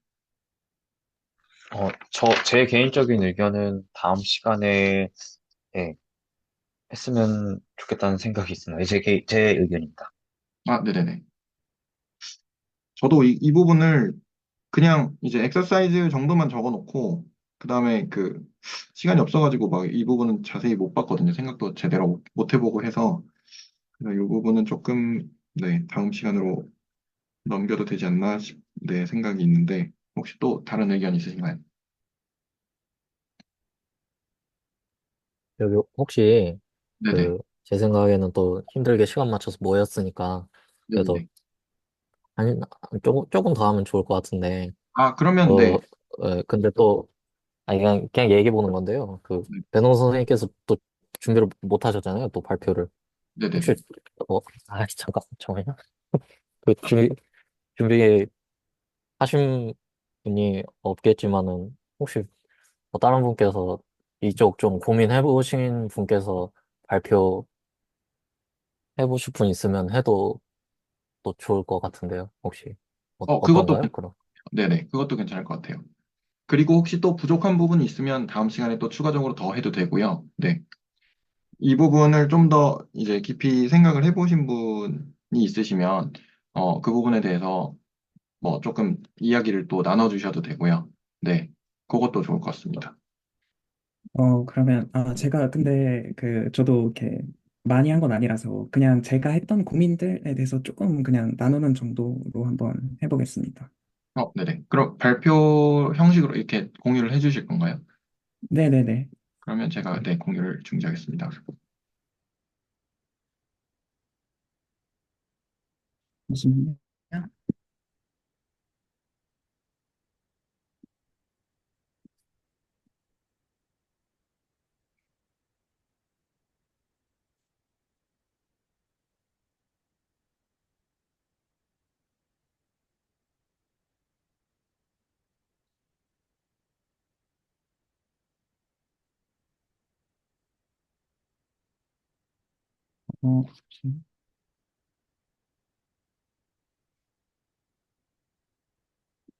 어, 네네네. 이러면 될 것 같습니다. 네, 제가, 문제가, 엑서사이즈가 두 개가 있는데, 이제 두 개 중에서 이제 두 개 다 양쪽 방향을 보여야 되는 문제예요. 근데 첫 번째 문제는 이제 함수 f가 주어졌을 때, f가 인젝티브 함수라고 하면, 어떤 함수 g가 존재해서 그 g 합성 f가 A의 아이덴티티 펑션임을 보이라는 거가 하나가 있고요. 그래서 예제는 구체적으로는 영상에서 다 다루거든요. 근데 그 다루는 거 넘어서서 이제 두 번째 문제를 풀 때 이제 정방향 그러니까 f가 서젝티브 함수일 때 아이덴티티 b가 f 합성 g가 아이덴티티 b가 되는 g라는 함수가 존재한다라는 거를 증명하는 부분에서 선택 공리가 필요할 수밖에 없다. 그리고 그게 정말로 필요한지 살펴보는 게 중요하다라고 던지면서 영상은 끝나게 되는데 이제 좀 생각을 해봤어요. 그래서 왜 정확히 어느 지점에서 그게 필요한지 생각을 해보니까 이제 결국에는 가정부터 가면 저희는 이제 f라는 함수가 있고 그 f라는 함수가 이제 서젝티브 함수라는 것만 알고 있으니까 이제 공역에 있는 어떤 y를 잡아도 그 y에 대응되는 이 x라는 애가 존재할 거란 말이에요. 왜냐면 서젝티브니까 어떤 y를 잡아도 x가 존재하겠죠. 근데 그거를 다시 한번 이렇게 집합으로 써보면 이게 저희가 인젝티브라는 거를 보장받지 못하기 때문에 여기 있는 원소가 하나가 아닐 거예요. 그래서 그 원소를 여러 개를 어떻게 쓸지 생각을 조금 해보면 뭔가 첨수 집합 뭐 이런 식으로 부르는 것 같은데 그냥 이름을 붙여서 첫 번째 하나, 그 두 번째 하나 뭐 이런 식으로 해서 그 fxi를 넣었을 때 y 값이 나오는 그러한 xi들을 모으면 역상, 인버스 이미지를 어떻게 잘 얘기해 볼 수 있겠다. 그렇게 생각해서 이렇게 적었고요. 그리고, 네, 그 여기서 인젝티브, 질문이 있는데요. 네네. 인덱스를 저희가 정말 붙일 수 있어요? 그래서 그 문제를 이제 뒤에서 조금 생각을 해봤습니다. 그래서 임의의 y에 대해서 대항되는 정의역의 원소가 한 개라는 법은 없기 때문에 일단은 저는 막연하게 될 거라고 생각을 해서 이제 진행을 했어요. 그래서 이제 g라는 함수를 정의를 해야 되는데 이제 정의를 할 때 보면은 결국에는 요거는 이제 집합의 크기 정도로 생각을 해서 기호를 이렇게 적었고요. 그래서 요게 그 원소가 하나 들어있으면 그 하나 들어있는 애를 대응시켜주면 될 것이고 근데 그게 원소가 하나가 아니라 여러 개가 그 역상에 존재한다면 그러면은 그 중에 하나를 제가 유일하게 선택을 해서 지정을 해줘야 이 g라는 함수 자체가 잘 정의될 거기 때문에 이제 그 부분을 어떻게 해줄 수 있을지를 조금 잘 설정을 해야겠다라는 게 이제 문제의 핵심이었던 것 같아요. 어, 그래서 어떻게 이제 모든 그 B의 원소 Y에 대해서 문제없이 이 XI들을 잘 고를 수 있을까를 생각을 해보면 만약에 이제 B에 있는 원소 그러니까 Y의 원소 개수들이 유한계고 그리고 그 역상에 있는 그 역상 아까 이렇게 정의했던 요 XI들이 유한집합이라고 생각을 한다면 제가 직접 B에서 원소 하나를 꺼낼 때마다 그 요 XY의 그러니까 여러 XI들 중에 유일한 XY 하나를 그냥 제가 선택해서 붙여주면 되니까 이러면 잘 정의되겠다. 뭐 오래 걸릴 수는 있어도 잘 되겠다. 그리고 B가 만약에 유한집합이고 Y가 무한집합이다라고 하면 그러면 일단 B에서 원소를 꺼내는 것마다 아무거나 일단 대응을 시켜준다면 그냥 되게 기초적인 생각, 기본적인 생각으로는 문제가 없겠다. 근데 이제 만약에 B가 무한집합이라면 제가 대응시켜줘야 할 원소들이 무한계가 있으니까 얘를 직접적으로 대응을 시킨다고 하면은 된다면 또 될 것 같은데 근데 그거를 무한계를 할 수는 없는 거니까 안 되겠다. 그래서 선택 공리는 여기서 필요하겠구나. B가 무한집합이라면 그 무한집합마다 대응되는 애들을 선택을 해줄 때 그걸 일일이 직접 대응을 하는 게 불가능하기 때문에 안 되겠다라고 생각을 했고요. 그래서 이 지점에서 선택 공리가 필요한가? 라고 일단은 처음에는 생각을 했습니다. 근데 이제 제가 직접적으로 이제 대응을 시킬 생각을 하고 조금 생각을 해봤어요. 근데 이제 그러는 과정에서 이제 G를 정의를 하게 되는데 이제 제가 그 아까 이제 지영현 선생님이 던져주신 질문하고 맞닿는 결이 여기서 등장을 하는데 처음에는 아무 생각 없이 이렇게 했거든요. 이제 어떻게 정의를 할 거냐면 그 XJ들을 선택을 하는데 아까 요 XY를 꼽는 것처럼 XJ들을 대응을 시켜줄 건데 어떤 XJ냐면 얘가 역상에 존재하는 모든 XI들의 있고 그리고 어떤 XJ가 존재를 해서 그 어떤 XJ는 그 모든 XI들보다 작거나 같다라고 이 선언을 했어요. 그래서 제일 작은 XJ를 내가 대응을 시켜준다고 선언을 해버리면 XJ는 제일 작은 애니까 그러면은 내가 일일이 다 대응을 안 시켜도 대응이 잘 되지 않을까? 라고 생각을 했어요. 되게 단순하게 생각했죠. 근데 생각을 해보니까 저희가 그 선언한 B라는 집합과 A라는 집합이 한 번도 수책에 대응되는 그런 애들이라고 얘기를 한 적이 없더라고요. 그러니까 만약에 고양이, 개, 막 이런 애들 모아놓은 집합일 수도 있는데 그러면 뭐가 더 크지? 그러면 이렇게 하면 안 되겠는데? 라고 생각을 해서 그때 이제 이런 얘기를 썼죠. 수체계처럼 대소 비교가 되면은 되겠다. 근데 이것도 생각을 해보니까 이렇게 하면 잘 될 거라고 저는 일단은 가정을 했어요. 될 거라고 생각을 했어요. 근데 이제 아까 지영현 선생님이 그 질문하셨던 것처럼 무한집합에 임의 모든 원소에 인덱스를 붙이는 게 가능할까? 그건 되나? 근데 그것부터를 생각을 안 했더라고요. 대소 비교를 제껴놓고서 그러면 이제 무한집합의 원소를 선택을 해서 인덱스를 붙여야 되는 건데 그러면 결국에 이 상황은 그 맥락을 제외하고 보면 아까 이 케이스 3의 상황하고 케이스 3보다는 얘도 무한집합이겠죠. 그러면은 무한계의 원소에서 선택을 해서 이름을 붙여줘야 되는 상황이니까 아까 그 상황하고 정확하게 똑같은 거 아닐까? 그러면은 결국에는 이름을 붙인다는 거는 선택 공리가 필요한 게 아닐까? 라는 거를 조금 생각을 해봤고요. 그리고 그 다음에 요 질문은 결국에는 요것들이 아무튼 다 된다고 쳤을 때 그럼 이렇게 설정하면 될 거냐? 좀 그런 질문이었던 것 같아요. 그래서 저는 그렇게 생각을 조금 해봤습니다. 그러니까 제가 하고 있는 대소 비교를 하는 것도 아무 데서나 하면 안 될 것 같다라는 생각이 들고 그리고 무한 집합에 인덱스를 붙일 때 그 자연수 같은 경우에는 이미 인덱스가 있는 건데 걔는 되는데 안 되는 상황도 분명히 있을 거고. 그래서 그런 것들이 겹치면서 이제 슬랙에 올렸던 질문에서는 어, 네. 그 예전에 직문수에서 1대1 대응으로 함수 간의 집합 간의 크기를 비교를 하는 얘기를 할 때 이제 수열이 문득 그 기억이라서 뭐 정확하진 않을 수 있는데 수열이라고 하는 애가 정확히 자연수로부터 어떤 집합에 인덱스를 부여하는 그런 함수여서 그게 정확히 인덱스를 주고 있는 거다. 그러니까 그랬던 기억이 있었던 것 같아서 그러면 정확하게 이제 저희가 고등학교 때 배우는 실수열 그러니까 실수에다가 어떤 순서를 매기는 게 이게 결국에는 정확하게 선택 공리가 있어야 하는 거는 또 아닐까? 그게 선택 공리가 있어야 그게 되는 거고 그리고 무한 집합의 순서를 매기는 게 아닐까? 그냥 주로 이런저런 상상들을 했던 것 같습니다. 네.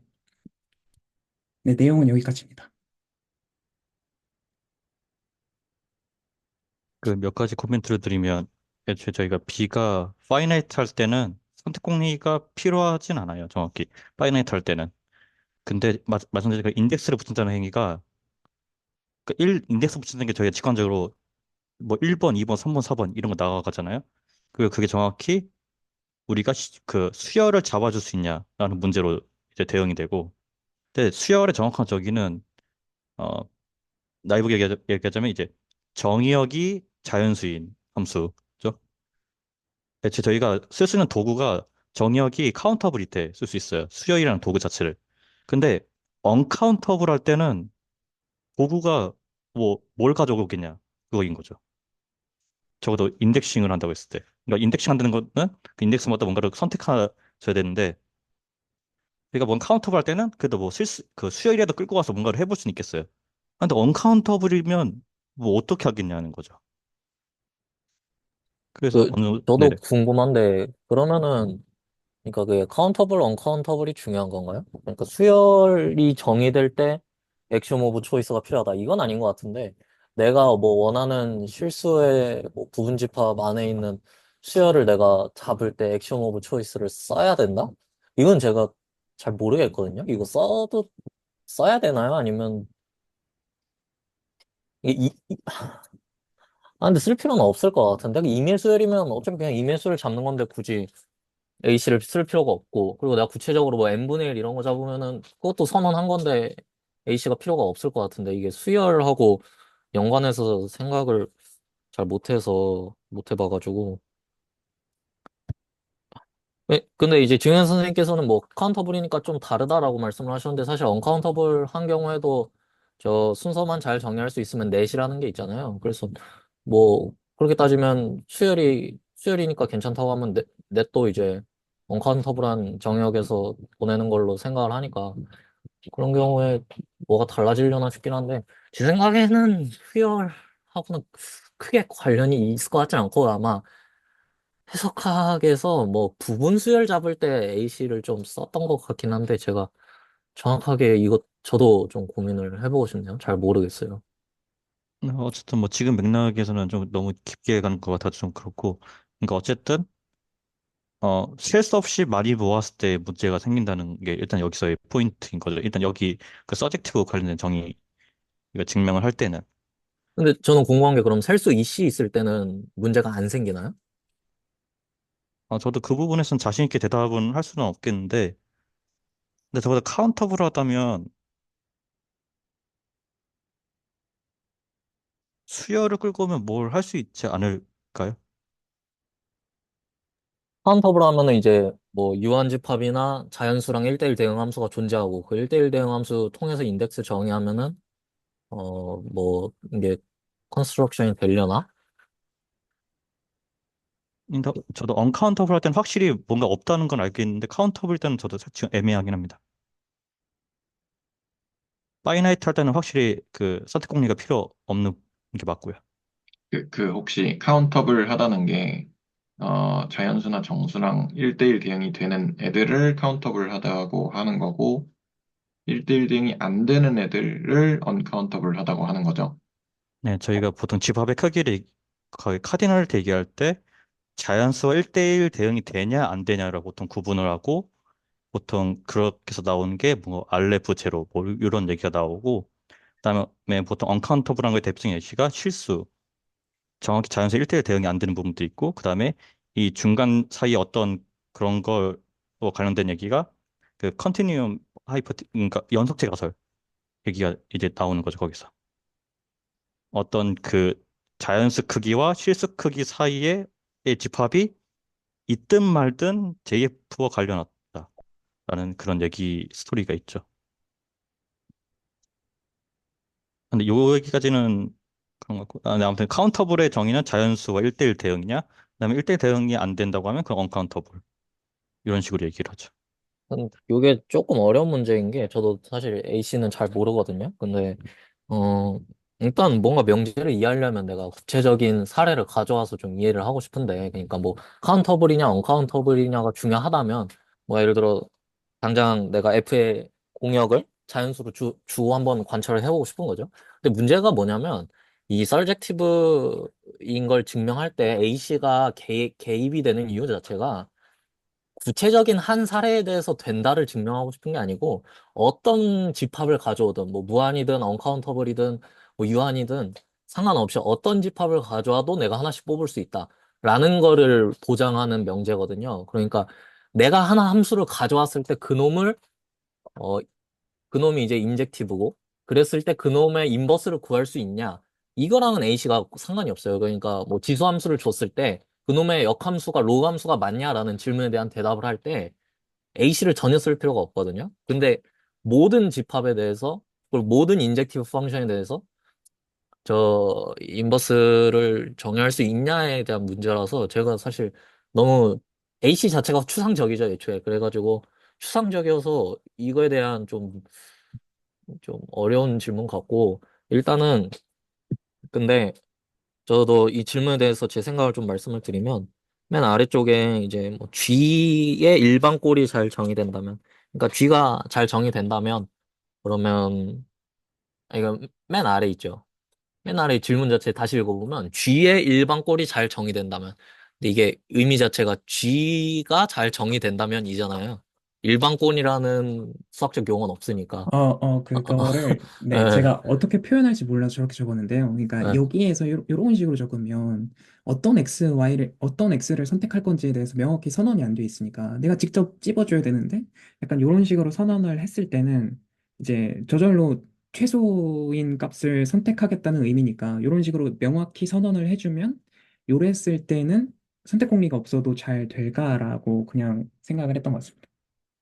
제가 잘 이해가 어려운데 그러니까 말씀하신 부분이 G가 잘 정의된다면과 저는 같은 말로 들리거든요. 음, 예. 그쵸. 그러니까 질문 자체가 G가 잘 정의된다면 G가 잘 정의될 수 있을까? 이런 질문이라 사실은 잘 정의되겠죠. 그래서 위와 같이 하는 경우에는 이게 된다고 하면 잘 정의되는데 사실은 이 오른쪽 서치 그 윗줄에 서치대 뒤에 있는 부분이 지금 XJ를 저 특정 집합에서 특정 A의 부분 집합이죠. 예. B의 부분 집합인가? 네, FA에서 B로 하고 A의 부분 A. 집합에서 저 그러니까 더 리스트 엘리먼트를 뽑자는 거잖아요. 근데 네네. 임의의 집합들에 대해서 리스트 엘리먼트가 항상 그러니까 여기서는 대소비교가 가능하다고 가정해보자. 대소비교가 정확히 무슨 뜻인지 모르겠는데 그 순서가 보통 순서라고 부르거든요. 이런 네네. 대소비교하는 부등호들을. 순서가 정의됐을 때 항상 리스트 엘리먼트가 모든 부분 집합에 대해 존재하진 않아요. 그러니까 일단 그게 존재한다고 해야지 저런 XJ의 존재성을 보장할 수 있는 거고. 근데 그게 또 존재한다고 했을 때, 그러니까 결국엔 컴플리트니스가 있다는 상황 같은데, 그럴 때는 A씨가 필요하냐라고 물으면 저는 그것도 모르겠네요. 네. 그, 그- 네. 제가 그 생각을 했던 그 흐름을 말씀드리면 이제 유엔 선생님이 말씀해 주셨듯이 저는 그냥 이런 식으로 좀 막연하게 선언되는 게 싫어서 구체적으로 내가 이거를 직접 잡아볼 수 있을까가 이제 처음에 생각이었어요. 그래서 이거를 해보고 싶어서 그러면은 이렇게 하면은 막연하게 그냥 이러면 아무거나 잡힐 것 같은데? 라는 생각으로 했는데, 그러고 나니까 이제, 근데 우리가 순서, 뭐, 수체계처럼 이렇게 순서를 준 적이 없다. 아, 이것도 안 좋네. 그러고 생각을 하다 보니까, 근데 이거 인덱스는 우리가 줄 수 있을까? 이것도 안 될 것 같은데? 약간 이런 식으로 흐름이 조금 넘어갔었어서, 그렇게 생각을 했었던 거를 조금 한번 공유 드리고 싶었습니다. 네, 감사합니다.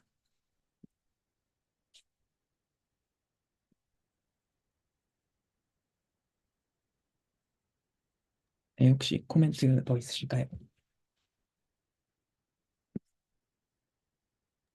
그전 저희가 셋을 그냥 A, B가 그냥 셋이라고 했지 뭘 더 조건을 다 안 붙였잖아요. 그렇기 때문에 그거를 다 아우르는 얘기를 해야 되다 보니까 그 맥락에서 좀 필요한 것들이 나오는 것 같습니다. 그 부분이 되게 컸던 것 같아요. 그냥 셋을 A, B를 줬는데 저도 모르게 그 앞에 예제들을 풀 때도 그 아까 동성 선생님께서 카운터 이그젬플을 예시를 드실 때도 전 처음에는 그냥 y는 x제곱이라는 함수를 생각을 했거든요. 그래서 그거를 생각을 해서 근데 그거를 생각하려다 보니까 저절로 저도 모르게 R을 잡더라고요. 근데 거기서는 집합이 있고 그거에 대한 부분 집합에 대해서 카운터 이그젬플을 생각을 하는 거니까 그것도 R을 생각하지 말고 그냥 더 작은 셋을 잡고 그냥 y는 x제곱을 생각을 했었는데 이게 저도 모르게 수책에 약간 이런 거에 너무 익숙해져 있어서 집합이라고 하면은 수책일 것이다라는 게 저도 모르게 생각을 했었던 거가 있었던 것 같아서 네 그런 것들을 조금 네 저도 방금 말씀해 주셨다시피 집합에 뭘 주지 않았으면은 그냥 임의의 집합이지 거기에 어떤 조건들이 걸려 있지 않다 그러니까 네 그런 것들이 조금 와닿았던 것 같습니다. 근데 뭐 방금 발레와 관련해서 나왔던 얘기처럼 여기서도 그 두 개의 감각을 좀 구분해야 될 것 같아요. 내가 이 명제를 일반적으로 증명을 하고 싶은 건지, 아니면은 좀 관찰을 구체적으로 해보고 싶은 건지.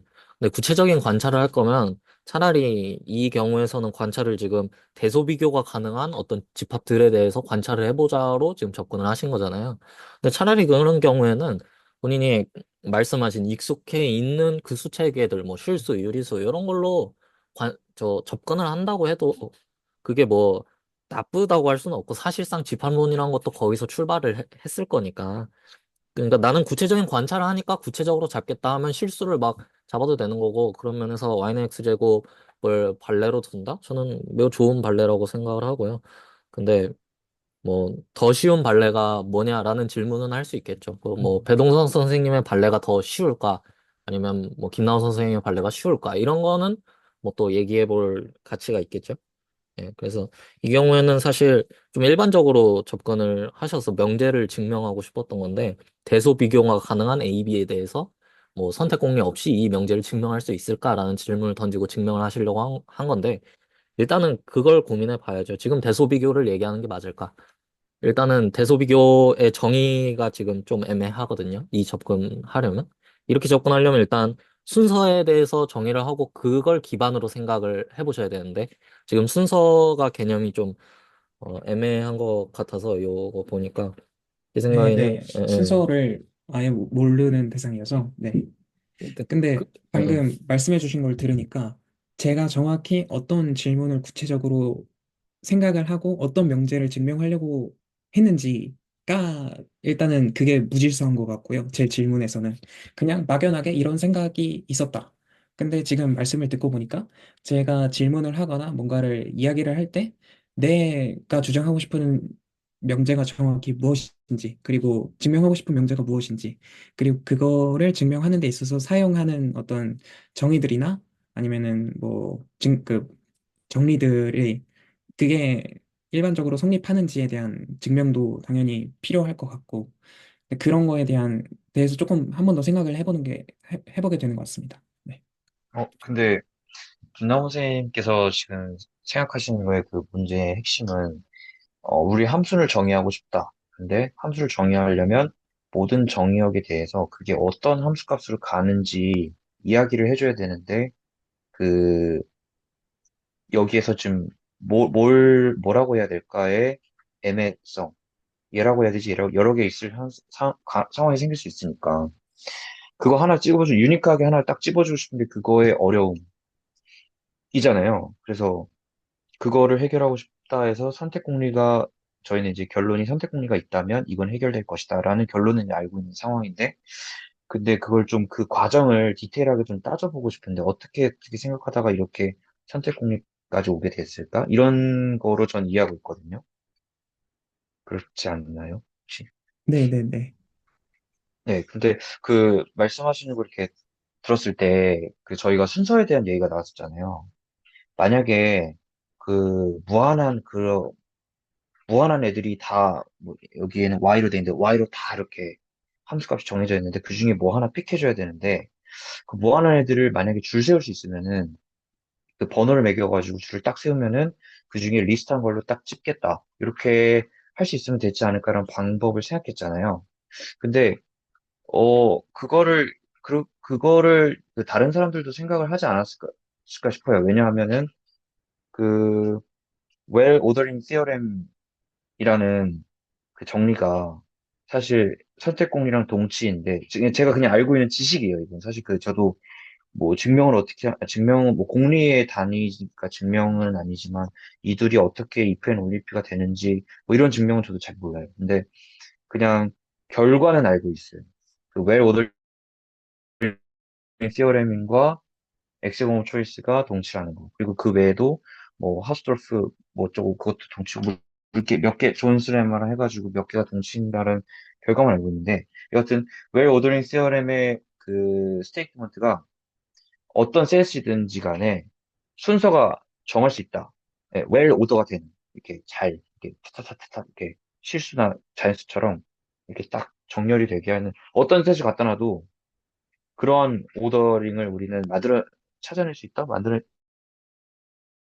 존재한다. 예. 오더 릴레이션이 있다. 그러니까 순서라는 게 있다. 라는 그게 있더라고요.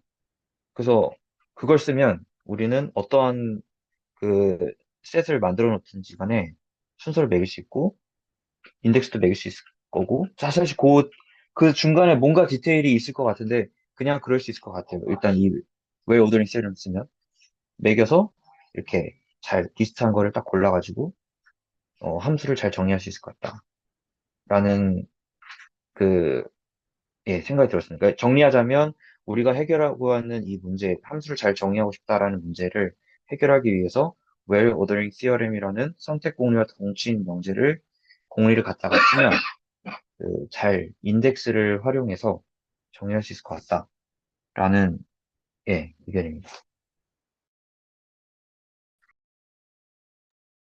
혹시 그 뭐죠?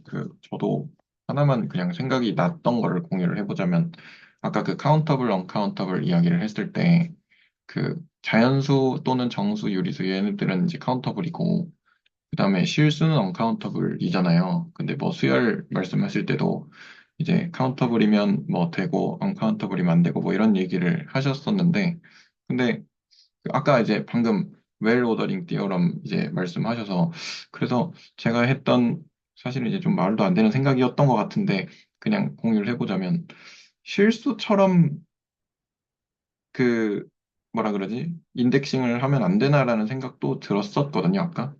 실수처럼 예를 들어서 그냥 1번, 2번, 3번 하지 말고 뭐 1.1 근데 그거는 실수는 사실 연속이라서 그렇게 하기가 조금 뭐 힘들겠다라는 생각도 있었는데 그냥 네, 그렇게 하면 되지 않을까라는 생각이 막연하게 저, 들어서.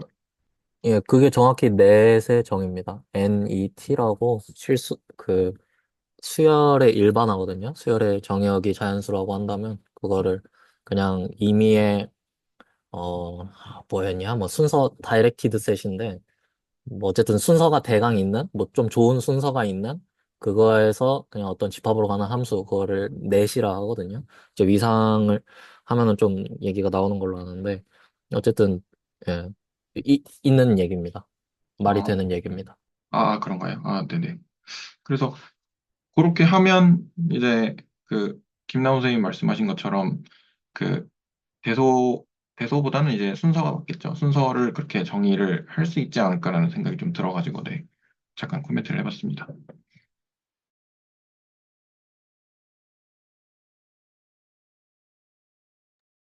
혹시 또 다른, 네, 코멘트나 질문이나 있으시면, 네, 해주시고, 네, 없으시면, 네네. 예, 제가 짧게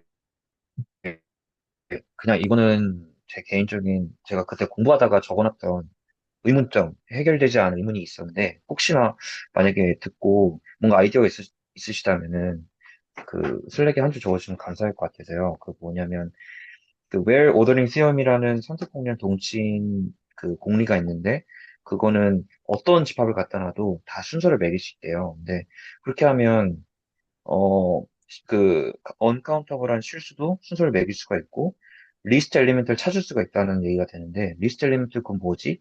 첫 번째 의문 리스트 엘리멘트가 그래서 뭐지? 왜냐면 이 스테이트먼트는 그거 같아요. 존재한다만 얘기하고 구체적으로 얘는 못 들어줘요. 약간 선택 공리도 우리가 선택할 수 있다라고 허용은 해줬지만 구체적으로 뭔지 뭔가 못 정해지는 그런 느낌처럼 그 얘도 순서는 매길 수 있다고 하는데 언카운터블한 셋도 매길 수 있다고 하는데 리스트 엘리먼트가 뭔지 모르겠다. 그 다음에 만약에 그렇게 순서를 다 매길 수 있으면 그러면은 정수나 자연수 같은 카운터블이랑 바이젝티브 해야 되는 거 아닌가? 걔네도 순서 매길 수 있다는데 두 번째 의문이었거든요. 그래서 이거에 대해서 혹시 아이디어가 있으시거나 아니면은 제가 웰 오더링 테를 잘못 이해한 것 같아요. 그게 이런 의문 나오는 게 만약에 틀렸다면 애초에 그 웰 오더링 테를 잘못 이해한 것 같은데 여하튼 예 그런 개인적인 잠깐만, 혹시 잘 들리시나요? 네네, 잘 들립니다. 아, 예. 제가 지금 네네. 기대수 3개랑 저 구체화에서 출발하는 대소하기 아름다움 이것도 하고 있거든요. 근데 제가 이제 그거 한 2번 했는데 거기서 배운 바를 조금 이렇게 또 전달을 한번 드려볼게요.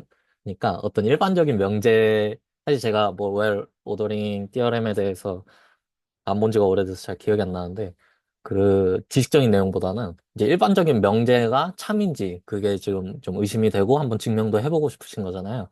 일단 관찰을 시작할 때는 구체적인 것부터 한번 보시면 어떨까. 예. 그래서 이제 웰 오더링 시어렘이 얘기하는 게 뭐 모든 집합에 대해서 그 순서를 부여할 수 있다. 뭐 이거라고 하면 웰 오더드 된 저 부분 순서겠죠, 아마?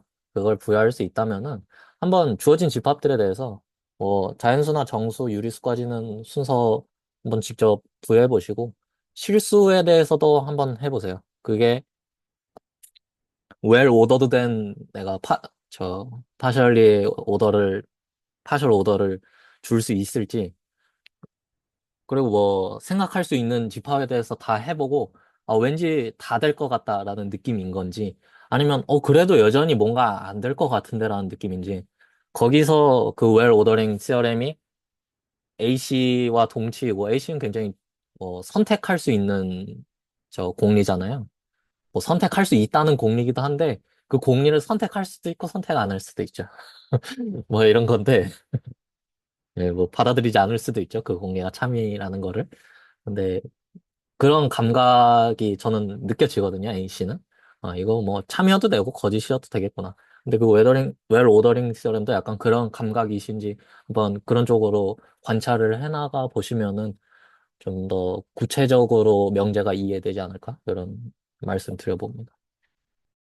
그 말씀하신 건 구체적인 예시를 통해서 그 명제를 이해해보면 좋을 것 같다 이런 말씀이시죠? 근데 한 줄로 요약하면은 그런 것 같습니다. 네. 네. 그래서 제가 그런 활동을 하다가 생긴 의문이 사실, 그럼 실수는 어떻게, 예를 들면 1에서 2까지 그 클로즈드 셋 하면, 리스트는 명확하게 1이잖아요. 1 다음은? 왜 오더드 돼 있다면서? 그럼 1 다음 뭔데? 이렇게 했을 때 대답을 제가 모르겠고, 저는 여전히 모르겠거든요. 근데 제가 웰 오더링, 그 프린시플이라고도 하고, 시어렘이라고 그러더라고요. 근데 그거를 이해한 거는 그냥 마치 이런 느낌인 것 같아요. 왜 오더링이 있긴 있어. 근데 난 그게 뭔지는 모르겠어. 그냥 이러는 거. 그 선택 공리도 마치 전 우주에 네 짝이 있긴 있는데 난 그게 뭔지는 모르겠어. 약간 이런 느낌이에요. 뭐가 있긴 있다는데 구체적으로 뭔지 모르겠고 그냥 너는 하나 이렇게 있는 건 있어. 뭐 이렇게 그냥 저는 이해했거든요. 그러니까 여하튼지 간에 유현 선생님 말씀하신 하나의 이그젬플로부터 그걸 이해해라라는 그런 말씀에 대해서 저는 실수를 예를 들어서 이해하려고 하는데 그게 안 됐고, 그걸로 이제 명확하게 안 됐고, 그래서 어쨌든 where wording principle을 내가 이렇게 이해한 게 맞는지, 예. 잘못 이해했기 때문에 뭔가 예시도 잘못 나오고 뭔가 잘못된 게 아닌지, 뭔가 이런 궁금증에 아까 그런 코멘트를 드렸었는데, 예, 아무튼 조금 더 제가 한번 생각을 해보거나 좀 찾아보면 뭐가 나올 것 같습니다. 아무튼, 예, 감사합니다. 이태호 선생님께 이건 이태호 선생님께 드리는 코멘트인데 왜 올드는 프린시플 같은 경우는 포지티브 인티저에 대한 얘기인 거고 띠어럼이라고 얘기하는 것은 그 전체 셋 이렇게 얘기합니다. 프린시플은 아, 포지티브 인티저 얘기입니다. 다르군요. 네네. 네, 감사합니다.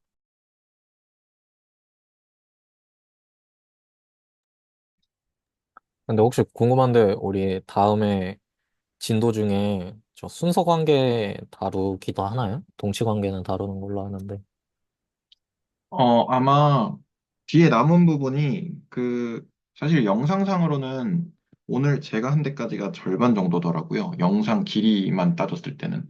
근데 이제 뒤에 남은 부분이 이제 엑서사이즈 하나가 사실 남았는데 그 부분을 오늘 조금 이야기를 하기는 했고, 그래서 뭐 이한 선생님 하시면 아마 오늘 한 거 이어서 조금 더 하고, 그 다음에 다음 영상으로 넘어가도 될 것 같아요. 그래서 그거는 이한 선생님 하시는 부분대로 네, 아마 슬랙에 올려주실 거예요. 네, 네, 감사합니다. 네. 근데 왜 웃으시죠? 제가 그 진도 순서를 여쭤본 게 아니고, 그, 네네네. 그 오더드 릴레이션이 그 기대수에서 진도에 포함되어 있냐를 아, 물어본 거였습니다. 그건 잘 모르겠어요. 예. 죄송합니다. 잘못 이해해가지고. 네네, 죄송합니다. 일단, 네, 아니요, 도움이 됐습니다. 네. 네네. 그러고, 그러면 일단 오늘은 여기까지 하는 걸로, 네, 하겠습니다. 네, 오늘 이제 제가 준비를 잘 못해왔는데, 그 부분을 조금 커버를 해주셔서 김나우 씨께, 네, 감사드린다는 말씀을, 네, 드리고 싶고요. 네, 오늘 그러면 레코드는 여기까지 하겠습니다.